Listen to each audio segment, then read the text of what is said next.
दोस्तों, जब मैंने आपको पृथ्वी मिसाइल के बारे में बताया था, उसी दिन ये साबित कर दिया था कि पूरी दुनिया पृथ्वी 1 से ही बहुत डर गई थी, खासकर अमेरिका। अमेरिका ने इसको लेकर प्रतिबंध भी भारत के ऊपर मढ़ दिए थे कि कोई भी ऐसा देश जिसके पास गाइडेड मिसाइल का सिस्टम है, उसकी टेक्नोलॉजी है, वो किसी भी तरह की कोई पार्ट्स या कोई टेक्नोलॉजी भारत को ट्रांसफ़र नहीं करेगा। इसके लिए प्रतिबंध लगा दिए गए थे। हालांकि मैंने आपको ये बताया था कि इसके बाद हम और ज़्यादा ताकतवर हो गए, क्योंकि ये सारी चीज़ें उसके बाद हमने खुद के बूते बनाई। तो ये प्रतिबंध हमारे लिए बड़े अच्छे साबित हुए थे। लेकिन दोस्तों, मकसद केवल ये था बताने का कि अमेरिका वाकई में भारत की मिसाइलों से डरता है। आज मैं आपको जिस मिसाइल के बारे में बताने जा रहा हूं, जिसकी स्टोरी मैं आपको बता रहा हूं, वो मिसाइल काफ़ी फेमस है। उसके बारे में आपने मैक्सिमम चीज़ें सुन रखी होंगी, इसलिए मैं आपका ज़्यादा समय न लेकर केवल वही चीज़ें बताऊंगा जो आपको शायद नहीं पता हो। सबसे पहली बात, ये जो मिसाइल जिसके बारे में मैं आपको बताने जा रहा हूँ, ये केवल 2.5 मिनट में, जी हाँ, केवल 2.5 मिनट में इस्लामाबाद, जो कि पाकिस्तान की कैपिटल है, उसको उड़ा सकती है। इसी के साथ साथ बीजिंग, जो कि हमारा सबसे बड़ा दुश्मन है, चाइना की कैपिटल है जो, उसको हम लोग 15 मिनट के अंदर उड़ा सकते हैं। इसके अलावा एक और बात मैं आपको बता दूं कि जब ये मिसाइल हमने बना ली, जब इसके टेस्ट होने वाले थे कि जल्दी ही महीने 1-1.5 महीने में हम लोग इसका टेस्ट कंडक्ट कर लेंगे, उसी बीच नेटो के एक बहुत बड़े अधिकारी का फ़ोन कॉल आता है भारत सरकार के एक बहुत बड़े अधिकारी को। तो नेटो के अधिकारी ने भारत सरकार के अधिकारी को कहा कि जो टेस्ट आप करने जा रहे हैं मिसाइल का, उस टेस्ट को थोड़ा सा लेट कर दीजिए, यानी 2, 2.5, 3 साल थोड़ा सा आगे बढ़ा दीजिए। यानी यहाँ पर आप सीधा सा समझ गए होंगे कि नेटो संगठन वाकई में इससे डर गया था। चीन और पाकिस्तान आप छोड़ दीजिए। इसके बाद दोस्तों, सरकार के उसी बड़े अधिकारी ने कलाम साहब को फ़ोन किया। उन्हीं की अध्यक्षता में ये मिसाइल का कार्यक्रम शुरू हुआ था। तो उन्होंने कलाम साहब को फ़ोन किया और कलाम साहब को सारी बातें बताई कि इस मिसाइल के टेस्ट को रोकने के लिए कहा गया है नेटो की तरफ से और थोड़ा सा लेट करने के लिए कहा गया है। लेकिन फाइनली इस फ़ोन कॉल का कोई मतलब नहीं निकला, क्योंकि हमने सही समय पर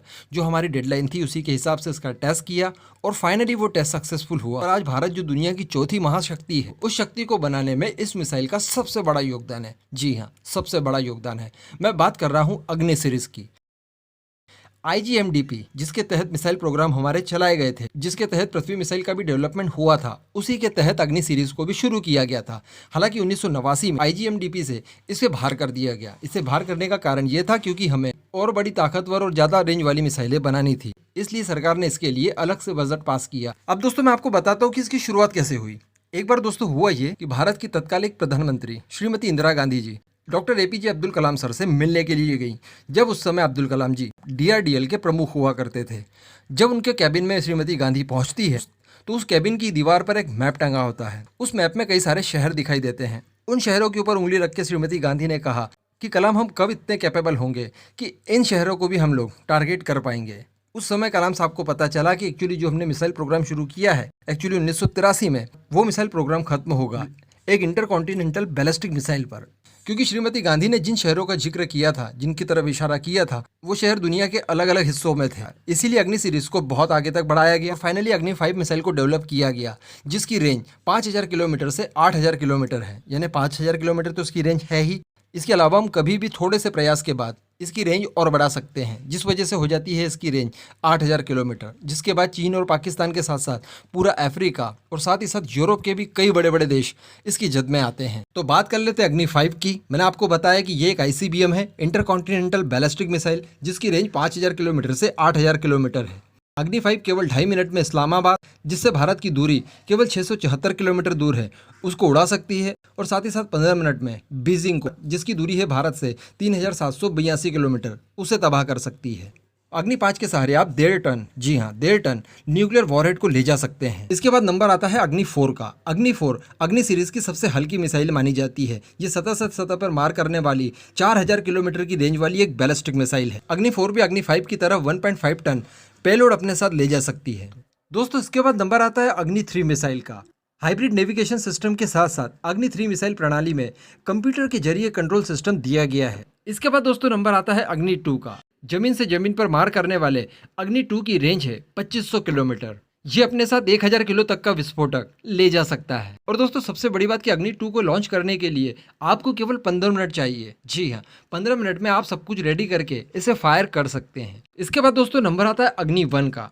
ये मध्यम रेंज वाली बैलिस्टिक मिसाइल है। इसमें दुनिया में पहली बार इंटीग्रेटेड नेविगेशन सिस्टम का इस्तेमाल हुआ। अग्नि 1 मिसाइल की जो रेंज है वो है 700 किलोमीटर। इसी के साथ साथ एक और मिसाइल बनाई गई अग्नि प्राइम, जो कि अग्नि 1 का ही अपडेटेड वर्जन है, जिसकी रेंज बताई जाती है 2000 किलोमीटर। इसके बारे में ज़्यादा कोई जानकारी अभी पब्लिक डोमेन में नहीं है, लेकिन ये एक नेक्स्ट जनरेशन मिसाइल है, यानी इसका नेविगेशन सिस्टम, इसकी बॉडी, इसमें इस्तेमाल होने वाला मटेरियल सब कुछ नेक्स्ट जनरेशन वाला है। और दुनिया के कई एक्सपर्ट ये कहते हैं कि ये अग्नि प्राइम मिसाइल अपनी कैटेगरी में दुनिया की नंबर 1 मिसाइल है, यानी मीडियम रेंज बैलिस्टिक मिसाइल के क्षेत्र में अग्नि प्राइम से ज़्यादा अच्छी मिसाइल कोई हो ही नहीं सकती। तो दोस्तों, इस तरह से कुछ सफ़र शुरू किया गया था अग्नि मिसाइल का, और आज हम लोग यहाँ तक पहुँच चुके हैं, अग्नि प्राइम तक एक्चुअली। इसके बाद नंबर आता है अग्नि 6 का, और साथ ही साथ के सीरीज़ मिसाइलों का। एक्चुअली अग्नि की ही कुछ मिसाइलें के सीरीज़ के नाम से भी जानी जाती है, यानी उनका इस्तेमाल सबमरीन लॉन्च बैलिस्टिक मिसाइल के तौर पर किया जाता है, जो कि हमें प्रोवाइड करवाती है सेकेंड स्ट्राइक कैपेबिलिटी। इसके ऊपर भी जल्दी वीडियो आने वाला है। इस वीडियो के बारे में आपका क्या मानना है? कैसी लगी आज की जानकारी? और इसमें मैंने जो आपको तथ्य बताए थे, क्या वो आपको पहले पता है या फिर नहीं? आज पहली बार जानने को मिले? नीचे कमेंट करके सारी चीज़ें बताइएगा।